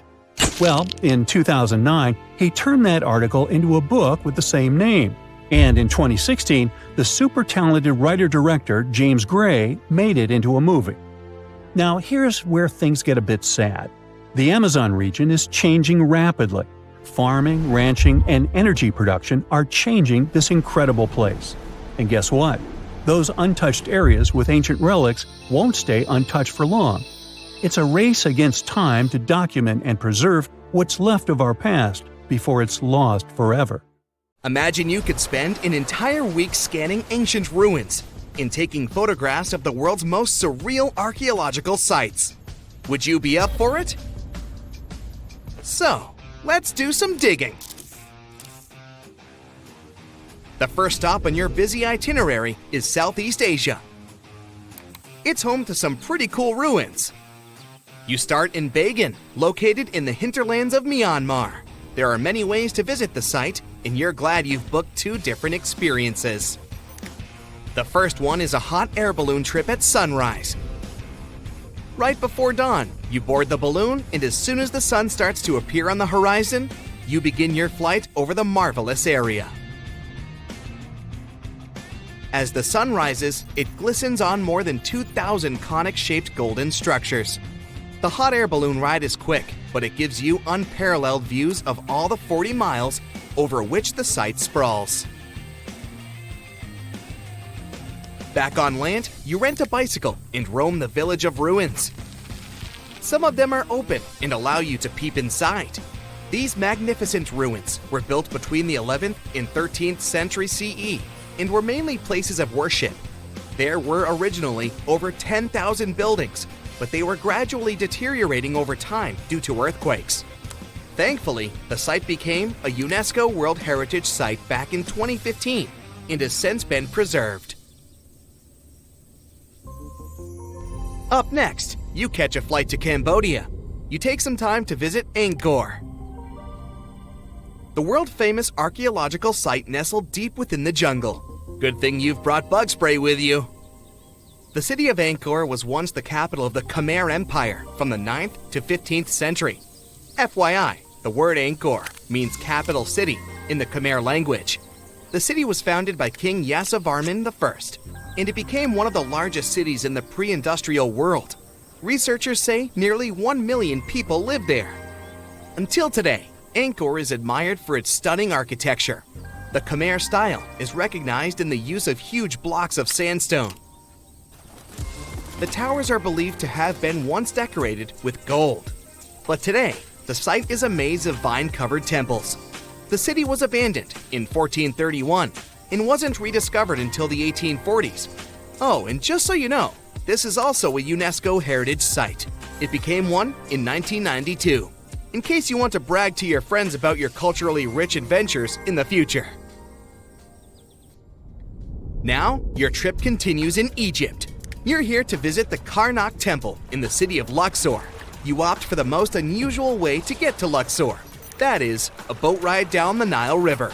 Leaving Cairo, you head south until you reach the famous ancient city. Luxor was once the capital of Egypt and a true hub of power and wealth. That is why the Karnak complex is such a great archaeological site. You choose to visit it at night, and still at the entrance, you are struck by the site's beauty. In the evening, artificial lights cast a golden glow on the temple statues and stone columns. The temple is huge and was built mainly around the 18th and 19th centuries BCE. Each Egyptian pharaoh from that period left their own architectural mark on the site. The highlight of this tour is taking a walk through the Avenue of Sphinxes and discovering the Great Hypostyle Hall. This hall is filled with towering pylons and solid sandstone columns, a true wonder. From Egypt, you head down to Jordan. Now, if you like terracotta landscapes, you've come to the right place. The city of Petra is a marvel of the ancient world. Located in Jordan's desert, the city was a commercial hub back in the 4th century BCE. The Nabateans, an Arab Bedouin tribe, lived in the so-called Rose City and thrived for many years, having accumulated a significant amount of wealth. The city was known for its innovative water management system, which made the region inhabitable. And yes, you'll catch a glimpse of its ruins on your tour. The rock-carved gate-like structure Petra is famous for what is called the Pharaoh's Treasury. It stands at the main entrance to the site and is said to have a treasure hidden beneath it. Don't forget to stand right beneath it and take one of those classic pictures for social media. Once Petra has been ticked off the list, you fly to southern Europe. More specifically, to the tip of the Italian boot. You have a day trip scheduled to visit the ruins of Pompeii. Pompeii can be reached by car from the city of Naples. It's home to the eerie yet well-preserved ruins of a city that was once engulfed by lava. When Mount Vesuvius erupted in 79 CE, It left the city of Pompeii completely buried under millions of tons of volcanic ash. The ancient city was first discovered by beneath the volcanic rock in the 16th century, but it was first cleared from debris in the 1870s. Today, you'll be able to walk down the streets of these ancient Roman ruins and imagine what the town looked like in its heyday. Pompeii was a vibrant and rich municipality. The site's ruins revealed that many areas of Pompeii had boasted impressive bakeries, markets, and even houses with balconies, which were a sign of great wealth at the time. And believe it or not, even some artworks survived the eruption. Archaeologists found well-preserved frescoes and murals with mythological creatures. All this indicates that members of the high society lived there. The city even had thermal baths and showers made from luxurious materials. While you're still in Europe, you'll hop over to visit the iconic Stonehenge. It's a perfect day trip if you stay in the city of London, just a short train journey away. Stonehenge dots the Salisbury Plain in Wiltshire, England, and is one of the world's most recognized ancient ruins. More than 5,000 years old, these curious stone rings are some of the oldest stone structures on the planet. Created out of sandstone, they are shrouded in misery. Who built them and why is still largely unknown. Popular theories claim that Stonehenge was used as a great solar calendar, built to help people keep track of days, weeks, and months. Talk about hard work to create a mere calendar, huh? In the final leg of your trip, we'll take you to explore the Southern Americas. In Guatemala, in Central America, you'll find ancient Mayan ruins. The lost city of Tikal is a city made of 3,000 buildings, the remains of the capital of the Mayan Empire. You can compare its importance to such cities as London or New York today. The North Acropolis is Tikal's most ancient complex of monuments. Built solely by human hands in 350 BCE, it served as the resting place of kings and chiefs. Back in the day, the step pyramid temples were painted a beautiful red. Mayans loved that color. Today, of course, you'll only see the limestone. You might wonder what made such a great city turn into ruins. Well, archaeologists have no clue about the cause of Tikal's decline. Until today, this question remains unanswered. Was it a drought? Disease? Maybe we'll never know. Are you in the mood for some Mayan ruins? Chichen Itza is an archaeological site with the best preserved pyramids on Earth. Located in Mexico's Yucatan state, this Mayan city is well over 1,500 years old. At its peak, it was home to 35,000 people. The site covers 1.9 square miles and has many ruins spread throughout it. The highlight is El Castilla, a tremendous step temple, rising 80 feet above the ground. Its most peculiar feature is that it has 91 steps on each of its 4 sides, including the upper platform, which makes for 365 steps, the same as the number of days in the solar year. Phew, what an intense trip. Time to head home now and soak it all in. See you next time.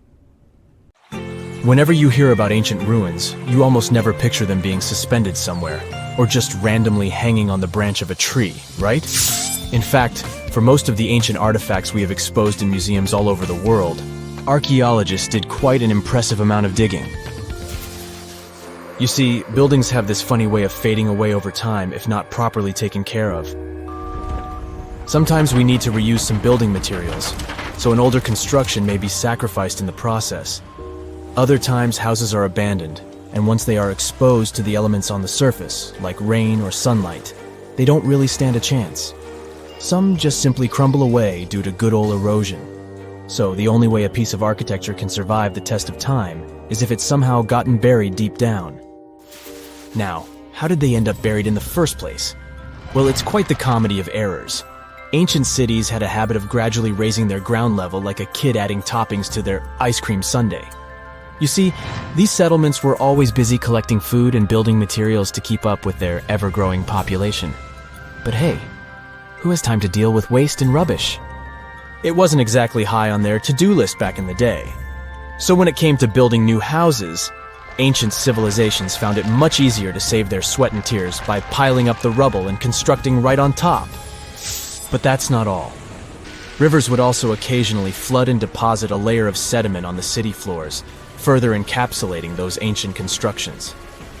And in those dry regions like the desert, where the wind likes to show off its sand and dust dance moves, you can bet it was a constant struggle to keep the establishments clean. One hilarious example is the Sphinx, which had its head buried in sand until a group of archaeologists unearthed it in 1817. Some ancient towns eventually got covered up because they were completely abandoned. With less human activity to control their expansion, plant seeds couldn't resist the opportunity and sprouted all over the place. They gobbled up carbon dioxide from the air and grew, adding more and more bulk to the ground. Those cheeky roots even decided to stabilize the soil made from decaying plant matter, creating layers upon layers of earthy goodness. It's like the ultimate DIY project Mother Nature embarked on, with plants as her loyal helpers. The act of digging into the secrets of ancient civilizations is not just about unearthing a lost world. It's also an epic quest to reveal the hidden treasures beneath layers of history. But how do archaeologists know where to dig in the first place? If everything is covered in layers upon layers of sediments, debris, and plant roots, they must have some sort of system they rely on before embarking on a new project, right? For starters, they're not always the ones suggesting an archaeological dig in a certain location.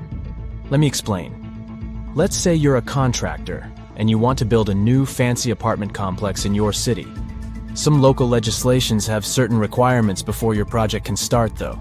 For instance, before anyone starts building on a piece of land, they might need to bring in specialists to check the soil.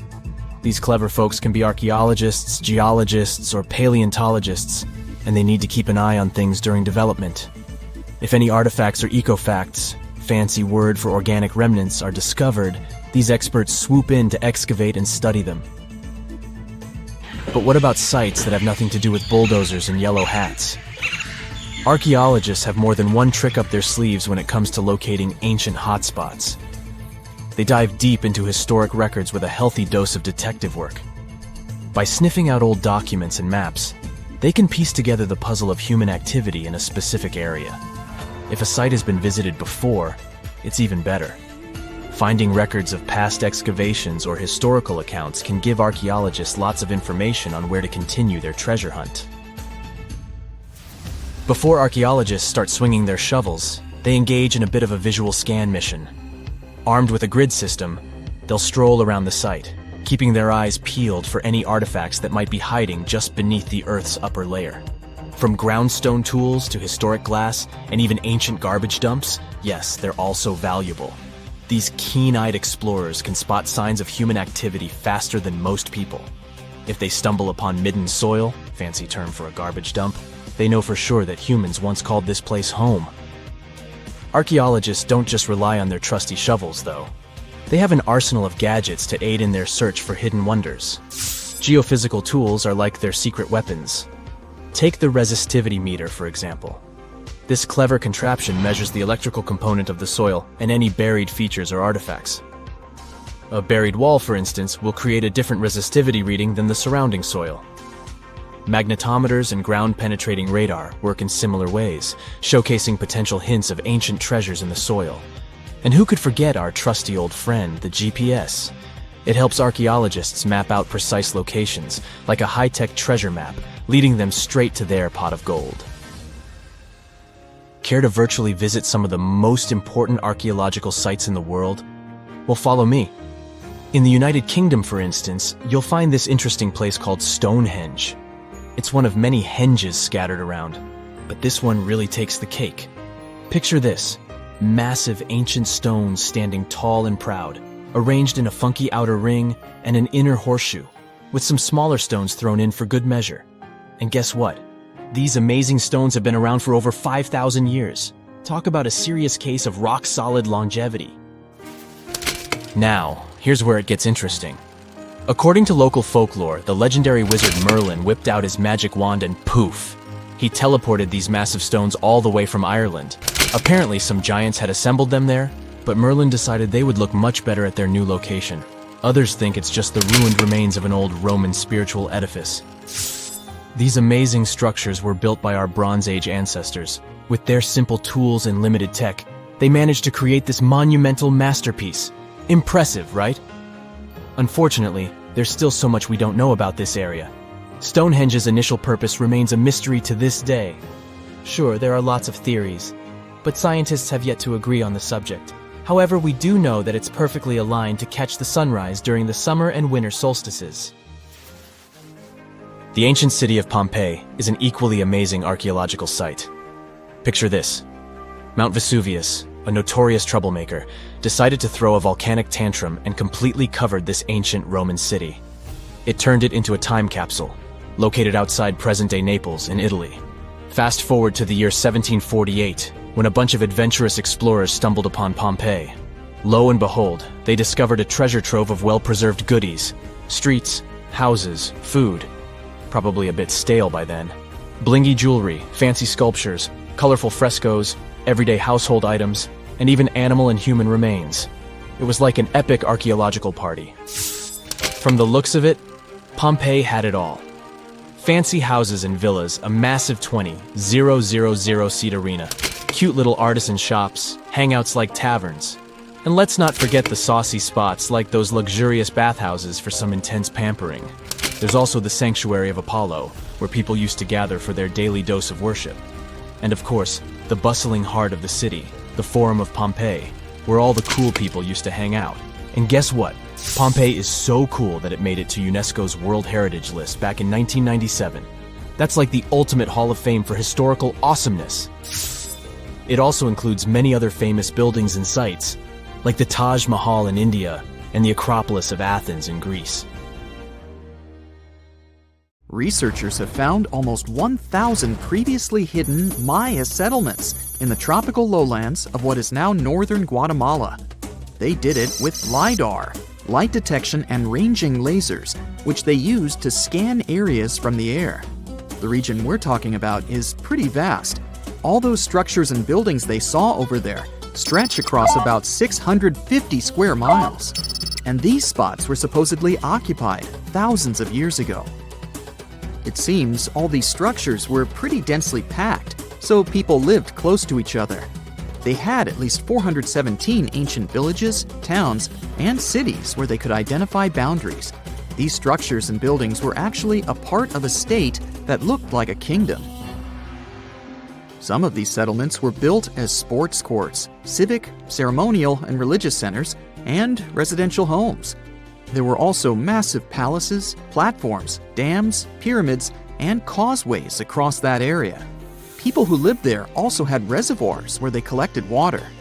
So, they needed the power to organize thousands of specialists and workers. And they also needed many skilled people to build such structures without the technologies we have today. They needed lime producers, architects, mortar and quarry specialists, lithic technicians, those who took care of legal enforcement, and other important roles to establish the true community. This cool laser scanning system researchers used while exploring this area can even penetrate very dense ecosystems and vegetation. The light bounces off different surfaces and then creates a digitally reconstructed map. This map is based on how much time it takes for the pulses to get back to a receiver. So, with this laser system, they discovered there were also lowlands for agriculture. So why exactly did the Mayas settle in this region? It was a specific area. Plus, it was hard to build such an amazing kingdom in a tropical rainforest climate. Back in the old times, ancient peoples had mostly inhabited areas in drier climates. Over there, they would build water resources, which were some sort of the basis of society and a source of life. An example of this is Teotihuacan of Highland Mexico, although they did have a couple of navigable rivers they could use for transport and trade. But these rainforest areas had their advantages too. The Maya used natural resources like limestone, which was their primary building material, salt, and the volcanic rock obsidian, which they used for different tools. Also, they managed to find enough dry land to live and build homes there. The lowlands were seasonal swamps called bajos, and they were perfect for agriculture because of the fertile soil. Generally, the Maya built settlements that could endure rainy periods too. They were ready for different circumstances, including flood and drought, which is something you could see in how they built houses. Their architecture was also one piece of evidence that showed their community was like a centralized kingdom-like state, which shows they stuck together through tough times. The Mayan Empire was very powerful, and it reached its peak about the 6th century CE. They were excellent at pottery, agriculture, writing, mathematics, and calendars. They were the ones who created complex calendar systems, such as the calendar round, which is based on 365 days. Although some believed the Mayan calendar predicted December 21st, 2012 would be the end of the world, it was just a coincidence with the end of a certain full cycle. They would call it the long count calendar, and it lasts 5,125 years. The Mayan people left behind an impressive amount of astonishing architecture and symbolic artwork. Most of their stone cities ended up abandoned by 900 CE. No one still knows why the Mayan civilization in that area collapsed, although there are some theories. Some think that by the 9th century, these people had exhausted the resources around them to the point that they could no longer feed and sustain such a big population. Others believe some city-states didn't get along that well, so they broke down the traditional system of power they used to have. Some say it was all because of a very long period of drought. It could be a combination of all these factors, though. But one Mayan city, located on an island, even survived until the 17th century. It was long after the rest of the Mayan civilizations had been destroyed or abandoned. If you're a traveler, you might know the town by its modern name, Flores. Scientists believe about 2,000 people lived there. The earliest Maya people were farmers. They cultivated crops like beans, squash, corn, and cassava. As they had many interesting ingredients, they created hundreds of cool recipes. Many of those are still present even today. For example, in modern Mexican cooking, and especially popular are papayas, cacao, avocados, squash, pineapples, chili peppers, beans, and so on. Even though the Maya mostly practiced a kind of primitive type of slash-and-burn agriculture, there is also evidence of them using some more advanced farming methods, like terracing and irrigation. And they were big chocolate lovers.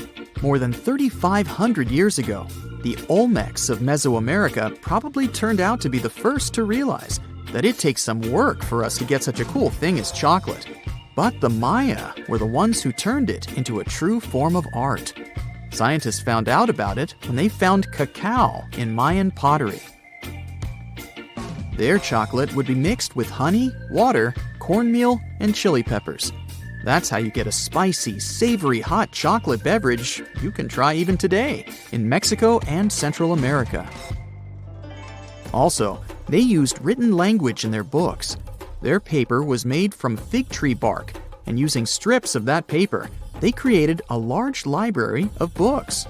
Books made of this material are called codices, and 4 of these can still be found today. Sadly, many books were lost over time because of the humid climate or some human factors. The classic Maya built a bunch of palaces and temples that had a stepped pyramid shape. They decorated them with inscriptions and reliefs, which have earned them the reputation of being incredible artists of Mesoamerica. For the Mayans, flat foreheads were the most desirable thing on someone's face. They were generally really into aesthetics, and having a flat forehead was one of the main things where you could meet their highest aesthetic standard. They also liked to glam up their looks with makeup and clothing. Also, the Mayans were master tattoo artists. Actually, they were one of the first civilizations that started doing such forms of body art. They had a rich culture and believed in many things, such as fairies. Many civilizations across the globe believed in these mythical creatures, which had different names everywhere. The Mayans called those creatures aluxes. They would make sculptures of aluxes from wood or clay, take them to the forest, and hide in some secret spots. The Maya believed these sculptures would come to life during the night and take the role of guardians of their land, animals, and crops. The Maya believed caves were entrances that led to the underworld. You can even visit some of these caves if you like.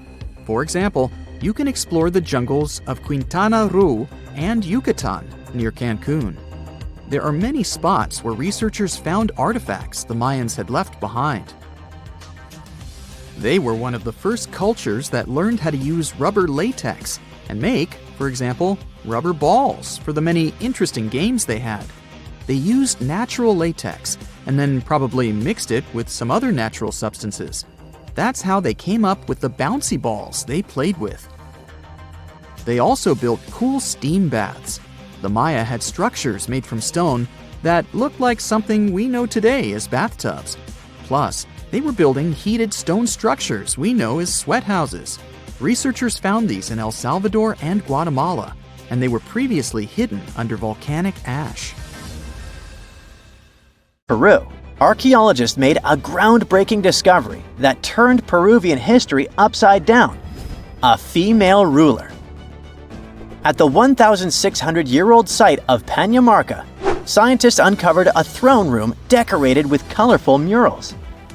These murals depict women spinning and weaving, men carrying a crown, and even a crowned woman speaking to a birdman. The discovery suggests that Moche women weren't just spiritual leaders, but rather had real political power too. Tiny houses are mainly a modern thing, but archaeologists think they found one in ancient Pompeii. Unlike traditional Roman homes, which had grand atriums for entertaining guests, this house had none. But what it lacked in size, it made up for in artistry. Inside, scientists found a painted altar decorated with birds of prey, sparrows, snakes, and plants. The altar held ceremonial items like a lamp and an incense burner, still holding traces of fragrant herbs. In 2021, researchers scanning the Baltic Sea found a massive stone wall hidden beneath the waves. The Blinker Wall, stretching over 1.5 miles, could be Europe's oldest man-made structure. Sitting 68 feet below the surface, it's built from around 1,400 small stones placed between 300 giant boulders, some weighing up to 142 tons. Dating back over 10,000 years, the Blinker Wall predates Stonehenge and France's Karnak stones, meaning it was likely built when the area was dry land. Scientists believe it may have been a reindeer hunting tool, guiding animals into a lake where hunters could strike. Oh, and then there's the granite slab that was found in Egypt's Abydos area. At first, it was thought to belong to two important people from ancient Egypt, but a recent discovery showed it was actually part of the sarcophagus of Pharaoh Ramses II, one of the most famous Egyptian rulers. A researcher found a special engraving on the slab that had Ramses II's name on it. Ramses ruled Egypt a long time ago, and after he died, his tomb was looted, so his body and belongings were moved around a few times. This new discovery shows that after Ramses' tomb was robbed, some of his things were used again. The finding also teaches us that ancient Egyptian tombs were often looted, and the things in them were reused. Recently, something unexpected happened during a dig in Norton Disney, back in England.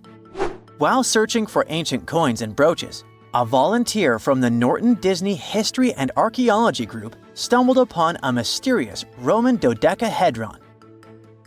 This small hollow object, made of copper alloy with 12 pentagonal sides, was buried for 1,700 years, but was surprisingly well preserved.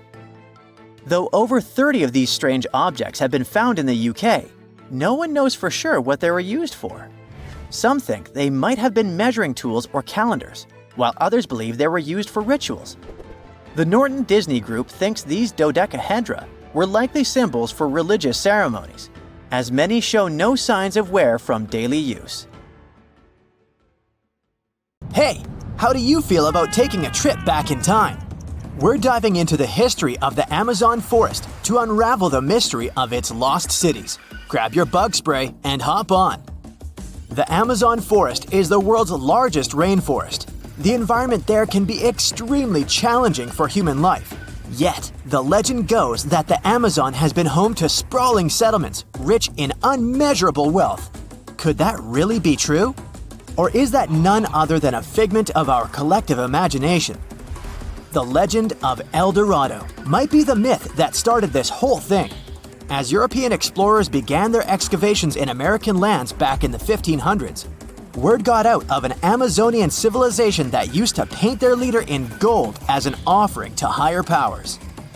The legend of El Hombre Dorado, aka the Golden Man, began to quickly spread around Europe. Explorers got excited at the possibility of finding an infinite amount of gold somewhere deep within the Latin American jungle. And as you can imagine, expeditions to the continent began to multiply with each passing year. It didn't take long before explorers found this civilization. They were known as the Muisca people and were located in Colombia, near Lake Gudavia. The Muisca people had a tradition of painting their leader, aka the Zipa, from head to toe in gold. In a ceremonial gesture, the Zipa would swim into the river, spreading gold dust all over the lake. For the Muisca, this was their way of acknowledging and thanking the higher powers of the universe they believed in. When European explorers heard and witnessed this practice, they were amazed. For them, gold was used solely for commercial purposes as their main currency for trade. This made them think that the Muisca people must have stacks and stacks of gold hidden somewhere in the jungle for them to use it so abundantly. Well, that's how the legend of El Dorado was born. What was once the practice of El Hombre Dorado traveled on word of mouth until it became El Dorado, a fictional city that was most likely to hide piles of gold. The hunt for this city led Europeans to spend large amounts of money to scour the Amazon forest. Unfortunately, all of their expeditions came back empty-handed. That is, if they ever came back at all. Now, jump to the beginning of the 1900s. In England, the Royal Geographic Society, a prestigious British institution, was looking for somebody willing to travel down to Latin America to trace the border between Brazil and Bolivia. More specifically, the part of the border that is nestled deep within the Amazon rainforest. One Sir Percy Fawcett was a Latin American aficionado, and he gladly volunteered to do the job. Oh, it's important to note that the Amazon forest is virtually the size of the continental USA. It sprawls across 8 countries, including Brazil, Peru, and Bolivia. And trust me, getting around is no easy feat. The jungle is covered in dense vegetation, and in addition to that, it's home to insane predators such as anaconda snakes, panthers, crocodiles, piranhas, and so on. But despite all that, Fawcett was very successful in his mapping adventure and seemed to be wanting to come back more. Back in England, Fawcett would scour diaries from other explorers hoping to learn more about the ancient Amazonian civilizations. He would read about the Incas and the Mayans and the great empires they built. He believed that if the Incas were capable of building empires that stretched over 2 million square miles, this could mean that other Amazonian civilizations could have thrived there too.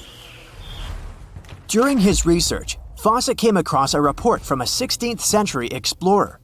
The report told of a city deep within the Amazon forest that held unimaginable quantities of minerals, a town that stretched for 15 miles without any space from a house to house. This report fueled Fawcett's imagination to a new extreme. From then on, he became obsessed with finding what he called the lost city of Z. Over years, Fawcett searched the Amazon forest, usually looking for stone ruins that could possibly indicate human settlements. On his later expeditions, he focused on exploring the state of Mato Grosso in central Brazil. He would travel from Europe and into the lower region of the Xingu River. The trip to the Xingu would take him around 14 days on foot. Then, he would set sail in small wooden boats accompanied by local indigenous leaders that knew the region better than anyone. How he communicated with the indigenous population is still a mystery, since they only spoke in local dialects. Some scientists believe that this could have been the real reason why he never found the city. They believed he wasn't able to communicate what exactly he was looking for. And this was not his greatest difficulty.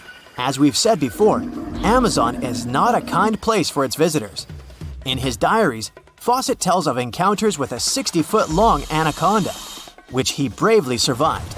He writes of endless sleepless nights and waking up with his hands and feet swollen from mosquito bites. Some of his peers said he was invincible and tireless, but the day came during his 8th expedition when he didn't make it back home. Fawcett disappeared without leaving any trace behind. Some even suspect that he was close to reaching his lifelong goal. On the day of his disappearance, he sent an optimistic letter to his wife saying there was nothing to fear, and that he was setting out on a certain final search.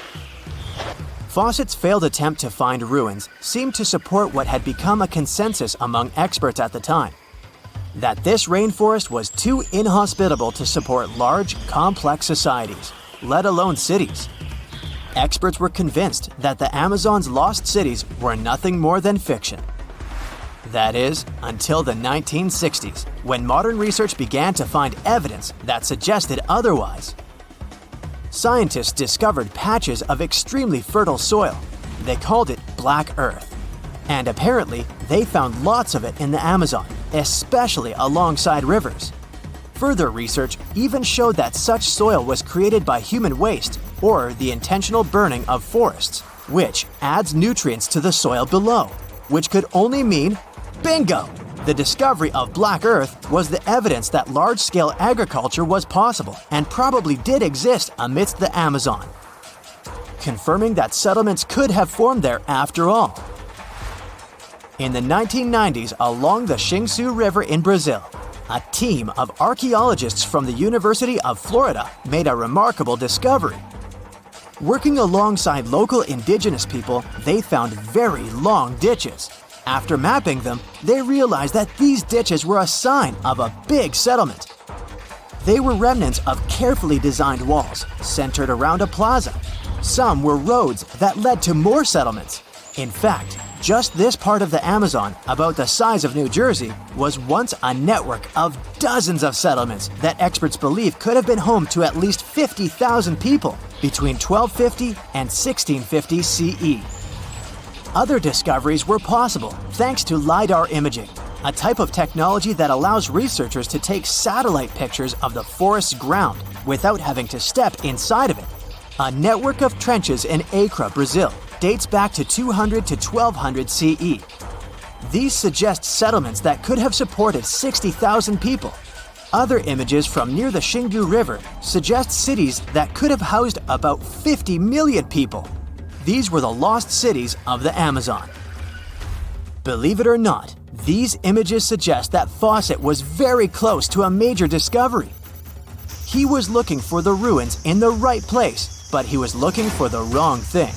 Unlike cities such as Cusco, which used stone as their primary material, Amazonian settlements used wood and earth to build their cities. These materials are highly deteriorating and probably decomposed over time. Finding them required a bit more technology than what Fawcett had available at his time. It's the first day of your long-awaited trip to the Amazon forest. You flew all the way to South America. More specifically, you landed in the city of Manaus. It's the heart of the Brazilian Amazon. So far, you've traveled by air, car, and now water. You are on a tiny boat moving through the dark waters of the Amazon River. Yes, the river is also called the Amazon. And just FYI, it's the second longest river in the world. It loses only to the Nile River in Egypt. The Amazon sprawls for an impressive 2,700 square miles, beginning in Peru and ending only when it meets the Atlantic Ocean off the coast of Brazil. To get a closer look at the forest, you decide to start by exploring it by boat. First up, you watch some piranha fishing. You can even try to catch one yourself if you like. As you may know, piranhas are carnivorous fish that inhabit the Amazon River, so it might not be your best option to go swimming in these waters. One of the most emblematic species of alligators present in the Amazon River basin is the broad-snouted caiman. It looks pretty much like a regular alligator, except for the fact that it has a yellow chin. Your guide leaves the boat and searches the water to show you a caiman up close. He also tells you of another legendary creature that lives in the dark waters of the river, the pink dolphin. Lucky you get to witness a family of pink dolphins showing their fins near your boat. They look magical from the place where you're sitting. You've probably never known dolphins can be pink, huh? After a few mesmerizing moments, you discover that the dolphin's pink color is nothing but an illusion. The animals are originally pinkish-gray, but due to the brown colors of the Amazon River, they look vivid pink when you stare at them from above. Your guide tells you that the pink dolphin is a central character of Brazilian folklore. Locals believe that the pink dolphins can turn into humans and wander off into towns at night. You get off your boat near one of the entrances to the forest. Now you're going to continue your trip on foot. Your guide says that you are venturing into very dangerous terrain. The Amazon is home to some of the creepiest species of wildlife on the globe, but don't worry, we'll get to see a lot of them today. You've come prepared, of course. Bug spray, a raincoat, and your sharp eyes. Inside the jungle, you need to be alert at all times. You may have heard legends of the anaconda, a snake that can swallow animals as big as a cow in one go. Sorry to break it to you, but those are not just legends. Reptiles like these do actually exist. They live deep in the jungle. Sit right there, moving between the trees. Is it a spider? The so-called Goliath bird-eater is a monster spider. Its legs can grow up to a foot in length, and the spider itself can weigh around 6 ounces. It's also known as the king of tarantulas. You shouldn't get too close, of course. It's not venomous to humans, but its bite can surely sting. As its name suggests, the Goliath bird-eater can even eat birds, as long as they are smaller than it is. Up next, you run into another species of spider that draws your attention. This one is so tiny that you almost don't see it. It's known by the popular name of the decoy spider. You see one of its creations, a gigantic spider built by the tiny Cyclosa spider in order to scare off large predators. This is as amazing as it is creepy. A spider that uses the remains of other insects and dry leaves to create the image of a large spider on its web. If it fools predators, perfect! But to us humans, this work of art looks almost endearing. Who knew there were artists in the arachnid world? Near a small lake, you witness a unique scene. A large snake is slowly slithering its way toward a lizard that is resting on a rock. The lizard seems obvious to the presence of the dangerous reptile, but right as the snake is preparing to attack, the lizard flies the scene in its iconic way. The so-called basilisk lizard is famous for its ability to walk on water, or rather run across the water. This isn't an illusion, just a matter of balancing. The small lizard moves its legs on top of the water very fast, while its long tail serves as a counterweight. I wish I could do that. If you've ever wondered what a frog looks like on the inside, you've come to the right place. Right in front of your eyes, there is a rare local species of frog. It's known as the glass frog.